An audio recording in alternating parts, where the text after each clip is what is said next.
समय आ गया है कि तुम्हारे एक आदमी बनने का माँ ने ऐसा क्यों कहा होगा. നിനക്കൊരു പുരുഷനാവാനുള്ള സമയമായിരിക്കുന്നു. അമ്മ എന്തുകൊണ്ടായിരിക്കാം അങ്ങനെ പറഞ്ഞത്. ഹർമൻ ഗാരഹ്സാൽക്കാ लड़का था.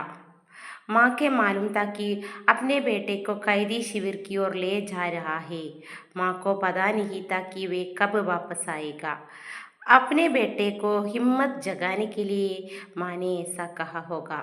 ഹർമൻ 11 വയസ്സുകാരനാണ്. തൻ്റെ മകനെ തടവറയിലേക്ക് കൊണ്ടുപോവുകയാണെന്ന് അമ്മയ്ക്ക് അറിയാമായിരുന്നു. അപ്പോൾ അവൻ തിരിച്ചെത്തുമെന്ന് അവർക്കറിയുമായിരുന്നില്ല. തൻ്റെ മകന് ധൈര്യം നൽകാനായിട്ടാണ് അമ്മ ഇപ്രകാരം പറഞ്ഞത്. अब यही घर है. കൈദി ശിവിർ കോ യഹാ ഘർ ക്യോ കഹാ ഗയാ ഹെ. ഇനി ഇതാണ് വീട്. തടവറയെ വീട് എന്ന് എന്തുകൊണ്ടാണ് പറയുന്നത്.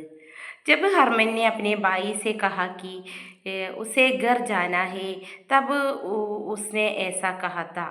भाई को पता था कि आने वाले दिनों में उन्हें यहीं पर ठहरना पड़ेगा.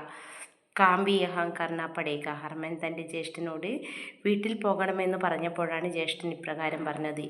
ഇനിയുള്ള ദിവസങ്ങളിൽ ഇവിടെ താമസിക്കുകയും ജോലി ചെയ്യുകയും വേണമെന്ന് ജ്യേഷ്ഠൻ അറിയാമായിരുന്നു. ഹർമൻ കോ ഹമേശ മാം കി യാദ് ക്യോം സതാത്തി ഹോഗി. ഹർമനെ എല്ലായ്പ്പോഴും അമ്മയുടെ ഓർമ്മകൾ വേദനിപ്പിച്ചത് എന്തുകൊണ്ടാണ്. ഹർമൻ ഗേരെ സൽക്കാൽ എടുക്കാത്ത വഹ് അബുബി ഏക്ക് ചോട്ടാ ബാലക് ഹെ. छोटे बालकों को माँ की याद आना स्वाभाविक है. वह अब अपनी माँ को प्यार से वंचित है. उसकी माँ उसे अच्छा गाना देती थी. माँ उसे बहुत प्यार करती थी.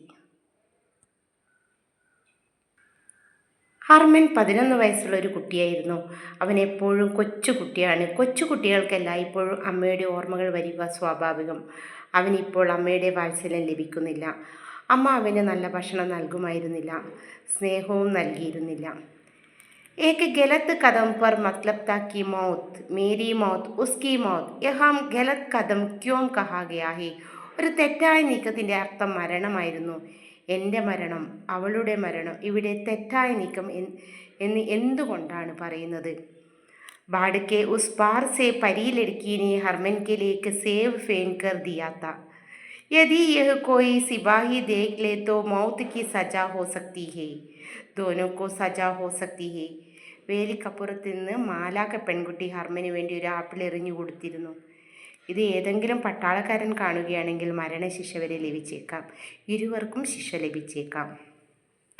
मैंने क्या पाया और से क्या गोया. ഹർമൻ ऐसा क्यों सोचा होगा. ഞാൻ എന്തു നേടി, എന്ത് നഷ്ടപ്പെടുത്തി. ഹർമൻ എന്തുകൊണ്ടാണ് അങ്ങനെ ചിന്തിച്ചിരിക്കുന്നത്. युद्ध के कारण हरमन को कई प्रकार की कठिनाइयों को सहना पड़ा था. वह अपनी माता से अलग हो गया था. कैदी शिविर में खाने तथा सोने की सुविधा नहीं थी. कठिन मेहनत भी करना पड़ता था. उसने कुछ भी नहीं पाया था मगर अपना बचपन, माँ का प्यार, सब कुछ खो गया था. യുദ്ധം മൂലം ഹർമന് പലതരത്തിലുള്ള ബുദ്ധിമുട്ടുകൾ സഹിക്കേണ്ടി വന്നു. അവന് തൻ്റെ അമ്മയിൽ നിന്ന് അകറ്റപ്പെട്ടു. തടവറയിൽ ഭക്ഷണത്തിനും ഉറങ്ങാനും സൗകര്യങ്ങൾ ഉണ്ടായിരുന്നില്ല. കഠിനാധ്വാനം ചെയ്യേണ്ടി വന്നു. അവനൊന്നും നേടിയിരുന്നില്ല. എന്നാൽ തൻ്റെ കുട്ടിക്കാല അമ്മയുടെ സ്നേഹം ഇവ അവന് നഷ്ടമായിരുന്നു.